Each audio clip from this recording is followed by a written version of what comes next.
India Republic के सभी दर्शकों को मेरा प्यार भरा नमस्कार। जी हाँ, ये आपको ले चलते हैं मध्य प्रदेश के रीवा जिले के अंतर्गत मऊगंज विधानसभा में, जो आज आज़ादी के 74 साल बाद भी प्रदेश में अपने नाम और पहचान के लिए मोहताज है। आपकी जानकारी के लिए बता दें कि रीवा जिले के अंतर्गत 8 विधानसभाओं में से सबसे बड़ी विधानसभा मऊगंज तहसील है, लेकिन प्रदेश सरकार द्वारा बहाई जा रही विकास की गंगा से मऊगंज कोसों दूर है। ऐसा क्यों है, आइए जानते हैं क्षेत्र के वरिष्ठ समाज सेवियों से कैसा हो अपना मऊगंज। और आज हमारे साथ इस खास चर्चा में जुड़ेंगे समाज सेवी नगर पंचायत पूर्व अध्यक्ष अजय मिश्रा उर्फ रज्जू भैया और साथ ही साथ समाज सेवी अशोक पांडे जी इस खास चर्चा में हमारे साथ मौजूद रहेंगे। तो वीडियो को पूरा देखें और जानें कि कैसा हो मऊगंज। कैसा हो मऊगंज देखना ना भूलें हर रविवार रात 8 बजे। यदि आप भी अपने विचार हमारे चैनल पर रखना चाहते हैं तो हमारे संभागीय ब्यूरो मिथिलेश त्रिपाठी जी से संपर्क सूत्र 9039427560 पर संपर्क कर अपना रजिस्ट्रेशन करा सकते हैं। नमस्कार साथियों, आज हमारे साथ खास चर्चा के लिए मऊगंज के वरिष्ठ समाज सेवी, हमेशा सामाजिक कार्यों में अग्रणी भूमिका निभाने वाले पूर्व नगर पंचायत अध्यक्ष अजय मिश्रा जी उर्फ रज्जू भैया हैं। आपका बहुत बहुत स्वागत है इंडिया रिपब्लिक न्यूज़ चैनल में। धन्यवाद।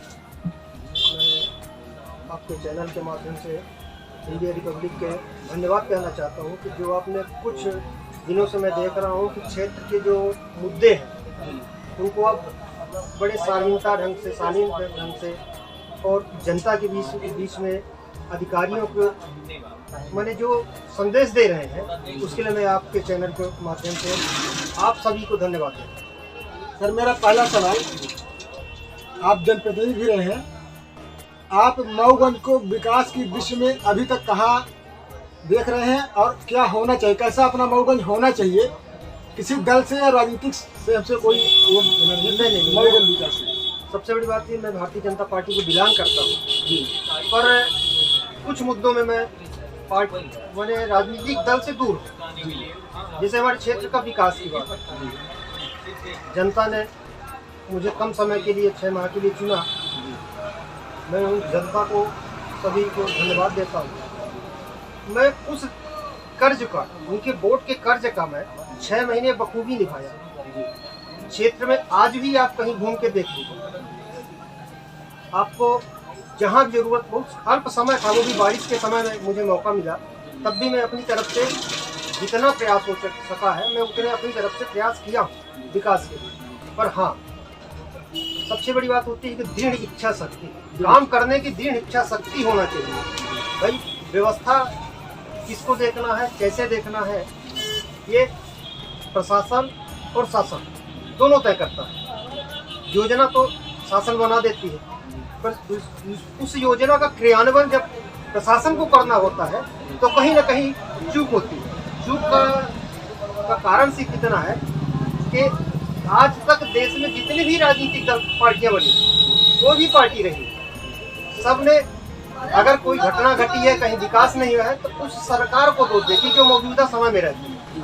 प्रशासन को किसी ने दोष नहीं दिया। अगर कहीं आप बस एक्सीडेंट हो जाता है तो प्रशासन मुर्दाबाद नहीं होता, सरकार मुर्दाबाद होती है। जब तक पूरे देश के राजनीतिक दल इस मुद्दे से हट के जो जिस माने संस्था के द्वारा किसी द्वारा घटना घटती है या काम नहीं होता है, उसके ऊपर जब तक उसका मुर्दाबाद नहीं बुलाया जाएगा तब तक हमारे देश में यही चलन चलता रहेगा। और विकास सिर्फ कागजों में, पेपरों में, सोशल मीडिया में विकास की धारा बहती जाएगी। आम जनता ऐसे त्रस्त होकर देखता है।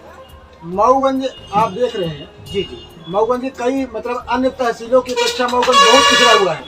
मऊगंज के विकास के बारे में कैसा अपना मऊगंज होना चाहिए, क्या कभी मऊगंज में होना बाकी है, कैसा होना चाहिए, स्वच्छ सुंदर कुछ? जहाँ तक मऊगंज की विकास की बात है, शायद हमारे संज्ञान में है, वो मध्य प्रदेश का सबसे बड़ा तहसील है। और ये हमको लगता है कि छोटे से छोटे तहसील से भी पिछड़ा हुआ तहसील है, सबसे बड़ा है, सबसे बड़ा। तो पिछड़ने के लिए सबसे पिछड़ा है।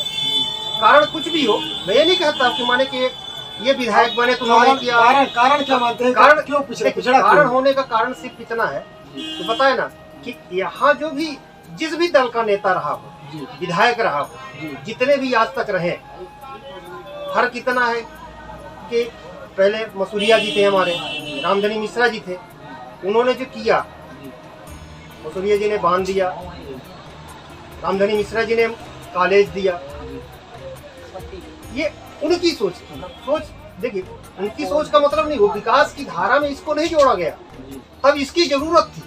देखिए 15 वर्ष डॉक्टर IMP बर्बाद, 15 वर्ष उन्होंने देखे, जब राजनीतिक स्थितियां चालू हुई तब देश में पैसे भी नहीं थे, सही पूछा जाए तब उस प्रकार से पैसे भी नहीं थे कि इतना बड़ा विकास कर सके, ठीक है ना। जब पैसे आने चालू हुए तब दल में जितने भी दल हैं उनमें जो नेता आए तो सिर्फ अपना भुजा भाजने के अलावा कुछ नहीं किया। हमने ये किया, हमने किया, आपने कुछ नहीं किया। सरकार का पैसा है, सरकार का खजाने से निकला हुआ जनता का पैसा है, जनता का पैसा, सरकार के खजाने से निकला हुआ ये जनता का पैसा है। उस पैसे को आपने कहाँ सही ढंग से लगाया कि नहीं लगाया, उसको विकास बोलते हैं। मुझे 25 साल से हो रहा, मैं देख रहा हूँ कि सिर्फ माने ग्राम पंचायतों का विकास जानते कहाँ पे होता है? उनका विकास सिर्फ क्या होता है कि तालाब बनते हैं, तालाब आपको कहीं दिखेगा नहीं। ये किसकी गलती है? ये प्रशासन की गलती है। इसमें नेता की गलती नहीं है, कोई भी विधायक रहा हो, जब भी ये उसमें नेता की गलती नहीं है, विधायक की गलती नहीं है। विधायक की सिर्फ इतनी गलती, अगर शिकायत मिलती है तो उसको आपने संज्ञान में क्यों लेके कार्रवाई नहीं करवाई, मौजूदा हो या पूर्व रहे हो। और एक तालाब और दूसरा वो टैंकर, कहीं भी चले जाइए, जितने भी पंचायतों, जितने विधायक आते हैं, सांसद आते हैं, सब टैंकर ही देते हैं। क्यों देते हैं? यात्री प्रतीक्षा है वर्तमान में तो अब ये नया अब टैंकर का प्रचलन खत्म हुआ। हो सकता है कुछ यात्री प्रतीक्षालय इसलिए बने हैं कि बहुत जगह हाईवे में जो है तो जो पहले पेड़ थे, पुराने वृक्ष थे, वो अब नहीं, कट गए। तो मैं इसको कहीं कहीं अच्छा मानता हूँ, लेकिन कहीं पे खेत में भी लगे हैं। जहाँ जरूरत है वहाँ पे है तो मैं उसको अच्छा मानता हूँ। तो जहाँ जरूरत नहीं, अगर वहाँ पे है तो कहीं ना कहीं इसमें भी वही टैंकर सरीखे हाल। मेरा एक और सवाल आपसे, आप वरिष्ठ मतलब व्यवसायी भी हैं, है ना, स्वास्थ्य संबंधी व्यवस्थाओं से जुड़े हुए हैं। मऊगंज सिविल हॉस्पिटल, तो आप देख रहे हैं कि मेरे संज्ञान में है कि पहले यहाँ पे आई कैंप लगते, जो यहाँ पे लगभग 100 किलोमीटर दूर से चारों तरफ से आते थे, मतलब हितग्राही उसका लाभ लेते थे। 2 साल से आई कैंप नहीं लगा। मऊगंज का ऐसा कोई भी शासकीय कार्यालय नहीं है जो अतिक्रमण की चपेट में न हो। इस पर आप अपना थोड़ा विचार प्रकट करें। कौन अतिक्रमण जो है, जहाँ तक अतिक्रमण की बात करते हैं, अतिक्रमण में फिर वही बात आ गई, प्रशासन की गलती। अगर प्रशासन जब जहाँ चाहा है वहाँ धराशायी कर दिया है कि नहीं कर दिया? बिल्कुल कर दिया। मैं पिछली कमलनाथ सरकार की उसमें इशारा कर रहा हूँ, उसमें देखिए उन्होंने बड़े बड़े शहरों में बड़े बड़े धुरंधरों के, इंदौर से लेके बड़े बड़े शहरों में बड़े बड़े व्यवसायियों के जिन्होंने कब्जा करके रखा था, सबका धराशायी कर दिया। लेकिन मऊगंज छूता क्यों? फिर वही बता रहे हैं ना, जहाँ का अगर मुख्यमंत्री का आदेश और प्रशासन मुस्तैद है तो वहाँ ये कार्रवाई होगी। अगर जहाँ प्रशासन मुस्तैद नहीं है वहाँ कार्रवाई नहीं हो सकती किसी भी हालत में। क्योंकि हाल ही में आप यहाँ तक चले जाइए, बहुत छोटी सी विपणन सहकारी समिति मऊगंज, अब धान खरीदी केंद्र बना है, धान खरीदी हो रही है, लेकिन वहाँ इतनी जगह होने के बावजूद अतिक्रमण के चपेट में आने के बाद वहाँ पे कोई धान खरीदी केंद्र में सही ढंग से वाहन नहीं खड़े हो पाते। धान खरीदी केंद्र में इतनी अव्यवस्था हो जाती है मात्र अतिक्रमण की वजह से। ये साधा छोटा सा उदाहरण है, वो बहुत से यहाँ है। जहाँ आपके सामुदायिक स्वास्थ्य केंद्र की बात कर रहे हैं, हमारे मऊगंज तहसील से सामुदायिक स्वास्थ्य केंद्र में मैंने जो आई कैंप लगते थे, उसके आपने उदाहरण दिया है, उसका मैं बता रहा हूँ। हमारे यहाँ से बहुत से कार्यालय चले गए, जो SDM हर कहीं के नहीं बैठते यहाँ। ये आप पत्रकार हैं, अच्छी तरह जानते हो। ये जिला मुख्यालय है, उन अधिकारियों के जिला मुख्यालय है। लेकिन 1-2 राजस्व छोड़ दीजिए आप, है ना, उनको बैठना जाएंगे कहाँ? तो मुख्यालय छोड़ के जाएंगे नहीं, ठीक है ना। बाकी कोई भी SDM आपको यहाँ नहीं नजर आएगा, ऐसी व्यवस्था है। तो जब तक का मुखिया कार्यालय में नहीं रहेगा तो हाल यही रहेगा, ठीक। और जैसे यहाँ से मुखिया गायब हुए, वैसे आया कैंप भी गायब हो गए। दूर दराज से जो यहाँ कैंप लगते थे, लोगों को सुविधा होती थी, यहाँ आके अपनी मोतिया बिंदु का ऑपरेशन करवा लेते थे, वो उनकी इतनी अब सुविधा हो गई कि यहाँ नजदीक कैंप तो लगता ही नहीं कहीं। और यहाँ एक तो डॉक्टरों की पूर्ति नहीं हो पाती। हम खुद हमारे समझ में नहीं आता है कि सरकार की क्या, प्रशासन की क्या योजना रहती है कि आप शिक्षा विभाग में चले जाएंगे, अरे कितने तो जिस भी विभाग में जाएंगे आप वहाँ पे खाली पद पाएंगे। कोई ऐसा विभाग नहीं है कि जहाँ खाली न हो, और 30 से 35% पोस्टें खाली है। क्या कारण है, वजह क्या है, तो मैं 2 साल से कोरोना काल मान सकता हूँ, लेकिन उसके पहले क्यों खाली है आप तक मेरे संज्ञान में मैंने हमारे उसमें जानकारी नहीं आ गई क्यों खाली है। समय को ध्यान रखते हुए मेरा आखिरी सवाल आपसे है, मऊगंज को जो है, मऊगंज में क्षेत्रीय जनप्रतिनिधि और बाहर से आए हुए जनप्रतिनिधि, मऊगंज की आम जनता जनार्दन उनका काफ़ी सहयोग किया है ना, लेकिन सभी लोग जो भी आए तो सिर्फ मऊगंज को जिला बनाएंगे, इस मुद्दे उनका ये प्रमुख मुद्दा रहता था। जिला बनना सर्वप्रथम जरूरी है कि जो मूलभूत सुविधाएं हैं वो आपके दृष्टि में क्या मायने रखती है? धन्यवाद भाई साहब, बहुत अच्छा मुद्दा आपने, बहुत अच्छा सवाल किया आपने। इस सवाल से मैं बहुत खुश हूँ आपके ऊपर कि वाकई जिला जरूरी है कि विकास माने जो भी जरूरी मूलभूत सुविधाएं हैं वो जरूरी है। आप पूरे मऊगंज में घूमते, मैं ऐसा नहीं कि जिला बनने का विरोध कर रहा हूँ, जिले बनना अच्छी बात, जिला बनना अच्छी बात है, अच्छी बात है, बहुत अच्छी बात है। कैसे बन जाएगा जिला, हमको घूम के बता दीजिए। कौन सी ऐसी सुविधा है, कौन सा ऐसा राजस्व देने वाला साधन है हमारे पास कि जिला बना देंगे? जब हमारे पास किसी चीज की राजस्व कहीं पूर्ति होगी, राजस्व आएगा, समझो कर्मचारियों को देंगे पैसा, पेमेंट करेंगे, तनख्वाह कहाँ से देंगे? तनख्वाह देने की व्यवस्था होनी चाहिए। हमारे पास कौन से उद्योग कहाँ पे स्थापित होना, उसके लिए भी व्यवस्था होनी चाहिए। ठीक, तो उसका तो देख रेख है नहीं। सबसे बड़ी हमारे यहाँ बहुत सारे क्रेशर लगे, उन क्रेशरों से इतनी डस्ट फैलती है कि आस पड़ोस गाँव में आप लोग इस चीज को देखिए, जाके देखिए, है ना, उस मुद्दों को उठाइए कि वहाँ पे जीना मुश्किल हो रहा है लोगों का। तो ऐसे उद्योग डालें जिससे प्रदूषण भी ना हो और लोगों को रोजगार बढ़े, और तब जाके ये जिला बने, है ना, तब अच्छा लगेगा। और कुछ चीजें ऐसी है कि जहाँ पे आम जनता का सहयोग भी बहुत जरूरी है। जब हमारा मऊगंज स्वच्छ दिखेगा, जब आप निकलेंगे स्वच्छ दिखेगा। स्वच्छ कब दिखेगा? प्रशासन की तरफ से, शासन की तरफ से स्वच्छ नहीं दिखेगा।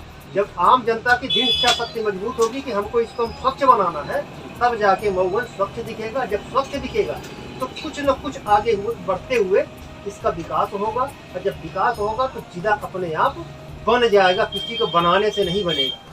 बनाने वाला जिला तो मैहर भी बना था, फिर बंद हो गया, है ना, मैहर भी बना था फिर चला गया।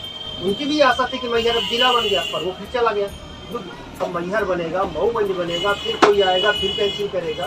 तो जिला ऐसे नहीं, जिला चलता रहेगा, जिला का दौर चलता रहेगा। बस हर नागरिक मांग करने, जिला की मांग करने वाला नागरिक दृढ़ इच्छा शक्ति के साथ अपने मऊगंज को स्वच्छ रखे, और कुछ जितनी क्षमता हो उसके अनुसार अपना माने ऐसा सहयोग करे कि लोगों को रोजगार मुहैया हो जाए, तब जाके अपने आप ये जिला बनने को मजबूर कर देंगे। अब कम शब्दों में आप अपनी तरफ से हमारे जो भी जनप्रतिनिधि है उनसे क्या अपील करेंगे? मऊगंज विकास के लिए क्या क्या अभी होना चाहिए मऊगंज में? ये एक विकास तो दिख जाए तो बताऊं कि ये अब चाहिए, ये अब चाहिए, कोई विकास दिख जाए तो पता चले कि माने कि नहीं यार अब ये है, अब ये चाहिए। तो ऐसा मुझे कुछ नहीं दिख रहा यार, इस मऊगंज को तो हर कुछ चाहिए, सब कुछ चाहिए, हर कुछ चाहिए, जो जिस चीज की जरूरत है हर कुछ चाहिए। अभी है कुछ नहीं है। अभी आपने एक बीच में मुद्दा उठाया था कि बाहरी और माने विधायकों की, एक ही पहले ही शब्द बोला है आपसे, दृढ़ इच्छा शक्ति। बाहरी और अंदर से मतलब नहीं है, अंदर विकास दृढ़ इच्छा शक्ति जिस विधायक के पास होगी। ये वोट बैंक की राजनीति होती है ना। और आप ये ना सोचिए कि यहाँ पे हम हमारे भाषण देने से, कि आपके भाषण देने से, कि आपके खोज करने से जनता जो है ये हो जाएगी कि माने इस व्यक्ति को तो ये बहुत अच्छा व्यक्ति है, इसको वोट देना चाहिए, विकास हो। ऐसा नहीं होता। उस व्यक्ति के मन में क्या है, विधायक बन गया, उस व्यक्ति के मन में क्या है वो कोई नहीं जानता। तो जब सामने वाले की दृढ़ इच्छा शक्ति मजबूत हो जाएगी तो विकास हो जाएगा, चाहे अंदर का हो चाहे बाहर। नमस्कार साथियों, इंडिया रिपब्लिक न्यूज में आप सभी का स्वागत है। आज हमारे पास साथ में खास चर्चा के लिए जुड़े हैं क्षेत्र के वरिष्ठ समाज सेवी, संघ की विचारधारा से चलने वाले एवं युवाओं को हमेशा प्रेरणा देने वाले अशोक पांडे जी। सबसे पहले आपका बहुत बहुत स्वागत है इंडिया रिव्यू चैनल में। धन्यवाद। सबसे पहला मेरा सवाल इसी मऊगंज क्षेत्र से है। आप कई राजनेताओं का कार्यकाल देखे हैं, आप ये बताइए आप मऊगंज को कैसा देखना चाहते हैं विकास की दृष्टि से? मऊगंज में अभी तक जितने राजनीतिक दल आए, पहला तो ये था कि मऊगंज लोकल क्षेत्र का कोई नहीं था और इसको सब एक राजनीतिक क्षेत्र से अपना काम किए और चले गए। मऊगंज के विकास के लिए कोई विशेष योगदान पंडित रामधनी जी के अलावा और मसूरिया जी के अलावा इन्होंने दूसरों ने कुछ नहीं दिया। जो कुछ भी दिया वो तात्कालिक स्वार्थ अपनी व्यवस्था की दृष्टि से दिया और मऊगंज को एक राजनीतिक अखाड़ा बनाए रखे, बकाया कोई विशेष योगदान मऊगंज के लिए किसी ने कुछ नहीं दिया। 15 वर्ष बहुजन समाज पार्टी से डॉक्टर IMP वर्मा, इसके बाद 5 वर्ष से हमारी जानकारी जो लक्ष्मण तिवारी जी भारतीय जनशक्ति पार्टी से, इसके बाद कांग्रेस पार्टी से सुखेंद्र सिंह बन्ना जी और वर्तमान में भाजपा से माननीय प्रदीप पटेल जी जो भी राज्य मंत्री दर्जा प्राप्त हैं। और उनके विकास के बारे में इन्होंने क्या ऐसी कोताही बरती जो भी आजकल मऊगंज विकास के दृष्टि से बहुत ही पिछड़ा माना जा रहा है अन्य तहसील की अपेक्षा? क्यों, ऐसा कारण क्या है? कारण ये है कि एक तो ये मऊगंज के कोई लोकल निवासी नहीं है, तो इनको उतना मोह नहीं है मऊगंज से और इनका मुख्यालय भी यहाँ तो रहता नहीं। तो ये पूरे अब तो वर्तमान विधायक जी पूरे प्रदेश के नेता बन गए हैं, तो उनको मऊगंज के लिए जो भी थोड़ा बहुत टाइम निकलता है बस अपना दिए और उसके बाद घूम के निकल गए। एक फोर्सली नहीं है कि हम मऊगंज के विकास के लिए ये चाहिए कि शासन सत्ता से उसकी हम मांग करें, उसके लिए लड़ें। जैसे मऊगंज में सबसे बड़ी आवश्यकता तो इस चीज़ की है कि स्वास्थ्य विभाग और शिक्षा से संबंधित कन्या महाविद्यालय अभी तक नहीं है, जो कि इतनी संख्याएं बच्चियों की आती हैं। मध्य प्रदेश शासन कन्या पढ़ाओ कन्या बचाओ का अभियान चलाई है, लेकिन उसके बावजूद भी हायर एजुकेशन के लिए उसके लिए कोई अलग से व्यवस्था तो है नहीं कि उनको पढ़ाया जा सके। मऊगंज के विकास के लिए कोई टेक्निकल एजुकेशन नहीं है एक ITI के अलावा, कि कोई पॉलिटेक्निक हो, कोई इंजीनियरिंग हो, कोई नर्सिंग हो गवर्नमेंट की इस तरह का। तो शिक्षा की दृष्टि से तो कुछ है नहीं मऊगंज में, कोई भी सेंट्रल विद्यालय भी नहीं है। जो माध्यमिक विद्यालय यहाँ की हैं उनका भी स्तर सभी को मालूम है कि क्या है।